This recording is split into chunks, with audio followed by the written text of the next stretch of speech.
Yo, what's up? Red Blood Black Flag once again. And this one's going to be about whether or not Trump is racist and if it really matters. Personally, I mean, I'm kind of on the fence on whether he is or he isn't. There's a couple of reasons for that. Personally, I don't think it matters whether he's racist or not, because that kind of misses the ultimate point, and I'll try to explain all this in a nice, coherent manner. Like, first of all, okay, so let's go way back to the whole Muslim thing, the anti-immigration of Muslims and things like that. That's not racism. That's xenophobia. Muslim's not a race. So just because, I guess you could say maybe if the statistics even go this way, most Muslims are, quote, brown skin. It doesn't matter. If you don't like Islam, it doesn't necessarily make you a racist, right? If you don't like Islam because it comes from the Middle East and, stuff, then you might be ethnocentric at least and maybe racist. But, immigration control and all that stuff, it's really not a racist perspective. It's a xenophobic perspective, because citizenship has nothing to do with race, at least not anymore these days. So it's not explicitly, in the codes that, you can't be a citizen unless you're white or whatever. The state is an equal opportunity oppressor. They kind of picked up on that one, that, why are they going to disallow potential slaves? They can just oppress everyone and call it citizenship or income tax or whatever, So Trump has, he's helped black people and he's helped black companies and stuff like that. So I don't necessarily think he's racist. I think he's xenophobic. This idea of American culture, which is, of course, a farce, as all culture is. It exists in reality, but is it fundamentally important to the makeup of an individual? Not in the post term, not when you come to individualism, you kind of escape all of that. When you truly become an individualist, none of that stuff matters. What matters is the individual. But so Trump railing against Muslims, that's not racism. That's xenophobia. And the same thing with the Mexicans. He kind of, he gets really close to sounding racist and being racist when he acts like Mexican, quote, illegal immigrants are all criminals, basically, or there's a ton of them that are, or they're more prone to be. I mean, in their mind, of course, they're a criminal right off the bat because they cross their imaginary political line without government permission, so that makes them a criminal in their mind, but it's not necessarily racist. It still seems to be heavily xenophobic as opposed to racist. Now, somebody might say, well, what's that matter? It's still nonsense. And it's like, yeah, I basically agree with that, but it's still a person's right to not associate with whoever he wants. The thing is, it's not a person's right to tell 310 million other people who they're allowed to associate with or who they're allowed to have in their house or who they're allowed to hire. And so that's, various reasons why so-called government immigration control is illegitimate, because it's a violent third party forcing itself into the transactions and associations of everyone else. But really, does it really matter if Trump is a racist? No, my opinion is that no, it does not. It's not like I'm okay necessarily with racism. I do recognize that it's a person's right to believe silly nonsense and not associate with people based on race if they don't want to. And even, I understand it's also their right to not hire people based on race if they don't want to, or sex, or anything else. That's what property rights and freedom of association mean.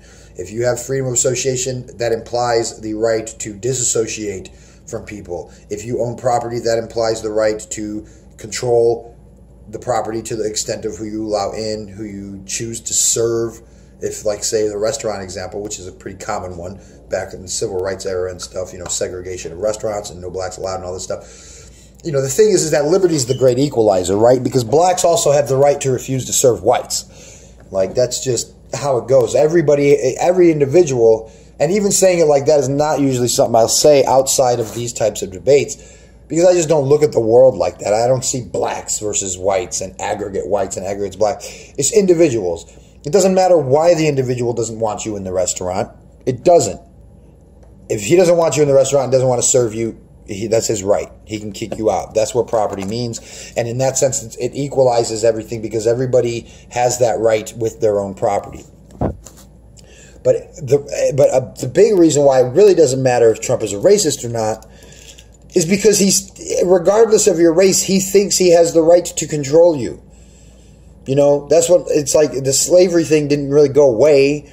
I can't remember who said this. Might have been Bukowski, actually, or I don't know. But slavery wasn't abolished.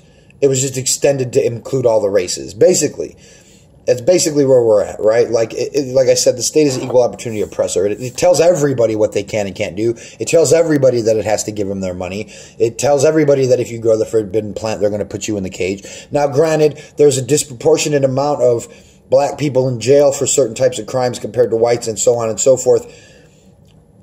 But I don't view that as being a fundamental problem of the state.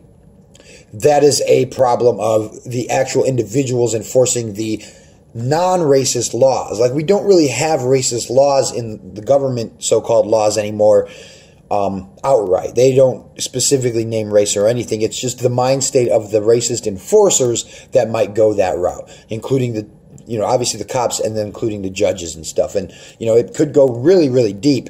But as far as the law goes, the law itself is not inherently racist anymore. But again, I'm kind of going off on a lot of different tangents, but it doesn't really matter if Trump is a racist because he thinks he has authority over everyone anyway.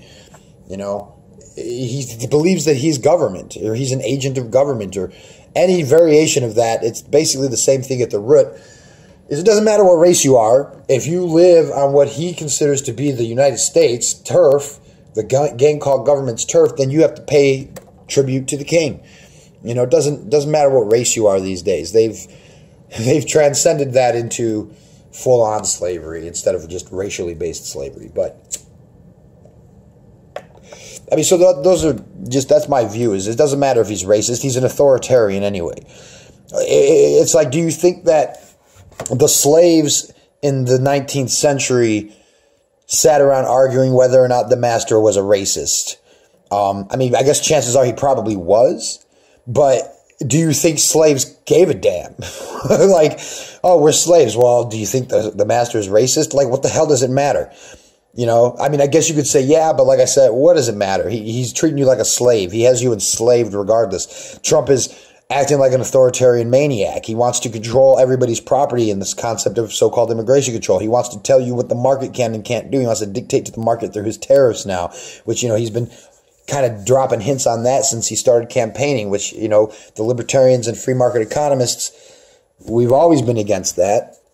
The logically consistent ones, actually, the actual free market economists, we understand why tariffs are bad for the consumer and the domestic economy. You know, the consumer suffers at the expense of the state's favored domestic producers, but it doesn't really matter if he's racist, and he's really, it seems like he's more xenophobic than anything.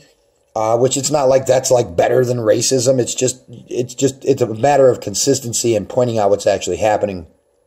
And in that sense, again, it doesn't matter whether he is or he isn't. I mean, everybody who believes in immigration control is to a certain extent xenophobic, I guess I would say, because they don't want foreigners coming here to their culture without getting government permission, or, you know, a lot of the so-called right-wingers, it's about assimilation into the culture, which is definitely xenophobia, which is just, I mean, aside from learning basics of the languages, you know, to communicate, you know, I don't care if a person assimilates to so-called American culture as long as he's not hurting anyone else. And I think a lot of the fear comes from that because they think that these so-called